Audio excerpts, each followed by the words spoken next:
आपण पाहत आहे GD9 महाराष्ट्र न्यूज। प्रहार जनशक्ती पक्षाच्या वतीने नाशिक संभाजीनगर महामार्गावर अंदरसूल येथे राज्यव्यापी चक्काजाम आंदोलन। शेतकऱ्यांना कर्जमाफी, हमीभाव, दिव्यांगांना 6000 रुपये मानधन या प्रमुख मागण्यांसाठी प्रहार जनशक्ती पक्षाचे अध्यक्ष बच्चू कडू यांनी राज्यव्यापी चक्काजाम आंदोलनाची घोषणा केल्यानंतर राज्यात ठिकठिकाणी आज प्रहार जनशक्ती पक्षाच्या वतीने चक्काजाम आंदोलन करण्यात येत आहे। या पार्श्वभूमीवर नाशिकच्या येवल्यात अंदरसूल येथे देखील नाशिक संभाजीनगर महत्त्वाच्या महामार्गावर प्रहार जनशक्ती पक्षाच्या पदाधिकाऱ्यांनी रास्ता रोको आंदोलन केलं। सुमारे 1 तास हे चक्काजाम आंदोलन सुरू होतं। या आंदोलनामुळे महामार्गावर दुतर्फा वाहनांच्या लांबच लांब रांगा पाहायला मिळाल्या। दरम्यान प्रशासनाला विविध मागण्यांचं निवेदन देऊन आंदोलन थांबवण्यात आले। GD9 न्यूज मराठीसाठी गजानन देशमुख, येवला। शेतकऱ्यांना आज कर्जमाफीसाठी आम्ही आज सर्व प्रहारतर्फे आणि सर्व पक्षीय आज अंदरसूल येथे रास्ता रोको करत आहे। सर्व जमले आणि आज पूर्ण ताकदीने उतरलो आम्ही आणि आज महाराष्ट्रभर बच्चू भाऊंनी जो लढा उभारलाय, चक्काजाम उभारला केलेला आहे, त्याला आम्ही सर्व ताकदीने उभारू।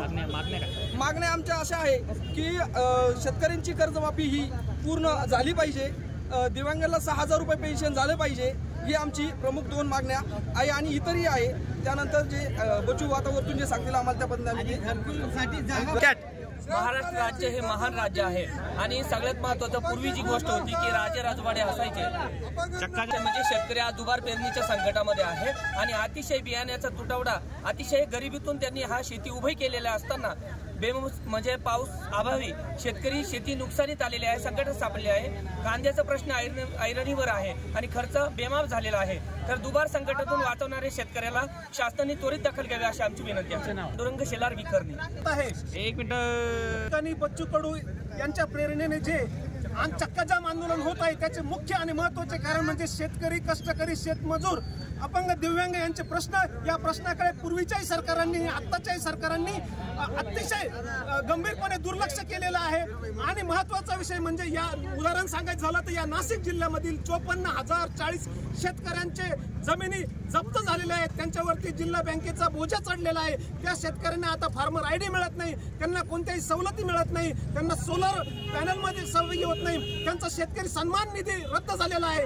तर तेव्हा मला सर्वांना विनंती आहे की आपण या चक्काजाम आंदोलनामध्ये सर्वांनी पाठिंबा इथे येवला तालुक्यातील सर्व पक्षी शेतकऱ्यांनी दिलेला आहे आणि इथून पुढेही आम्ही कोणताही पक्ष संघटना काही न पाहता शेतकऱ्यांच्या प्रश्नावरती बच्चू भाऊ कडू यांच्या पाठीमागे उभे राहू। शेतकरी संघटना चरदुशी स्थापित संघटनेचा पूर्ण पाठिंबा आहे, कारण आज शेतकरी मरणाच्या दारावर उभा आहे।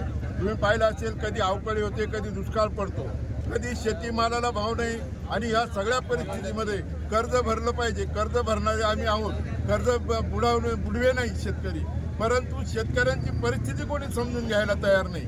शेतीमालाला भाव नाही, कांद्याला भाव नाही, अवकाळी आला त्याला कोणी वाली नाही, दुष्काळ पडला त्याला कोणी वाली नाही आणि कर्ज भरायला मात्र सर्व सांगतात। म्हणून शेतकऱ्यांना मोठ्या प्रमाणामध्ये आज आत्महत्या होत असताना सुद्धा सरकारचं याच्याकडे लक्ष नाही आणि म्हणून करता शेतकऱ्यांवर मोठ्या प्रमाणामध्ये आंदोलन करण्याची वेळ आलेली आहे। सरकारने अजूनही जागं व्हावं, नाही तर शेतकऱ्यांचा अंत पाहू नये एवढंच या निमित्ताने सांगतो। शेतकरी संघटनेचा या आंदोलनाला पूर्ण पाठिंबा। आज या ठिकाणी माननीय बच्चू कडू यांच्या प्रहार संघटनेतर्फे चक्काजाम आंदोलन महाराष्ट्रभर सुरू आहे। त्याचप्रमाणे येवल्यास तालुक्यात सुद्धा 2 ठिकाणी या नॅशनल हायवेवर चक्काजाम आंदोलन करण्यात आलेलं आहे। खरं तर सुखी असेल शेतकरी तर समाधानी होईल जनता, या उक्तीप्रमाणे ॲडव्होकेट माणिकराव शिंदे भाऊ, त्याचप्रमाणे रायगड ग्रुप आणि राष्ट्रवादी काँग्रेसतर्फे शेतकऱ्यांच्या हिताचं, कामगारांच्या हिताचं या ठिकाणी कायम जपवणूक करण्यात आली आहे। त्यामुळे आम्ही या ठिकाणी प्रहार संघटनेला या तालुक्यामधनं राष्ट्रवादी काँग्रेस पार्टी तर्फे पाठिंबा देतो आणि शरद पवार गट आणि त्याचप्रमाणे शेतकऱ्यांच्या हिताचे जर निर्णय या पुढील काळात झाले नाही, कर्जमाफी जर झाली नाही, त्याचप्रमाणे या ठिकाणी तुमचे कामगारांचे प्रश्न असतील, अपंग दिव्यांगांचे प्रश्न असतील तर आपण या सरकारने सोडवले पाहिजे। या ठिकाणी या आंदोलनाला परत एकदा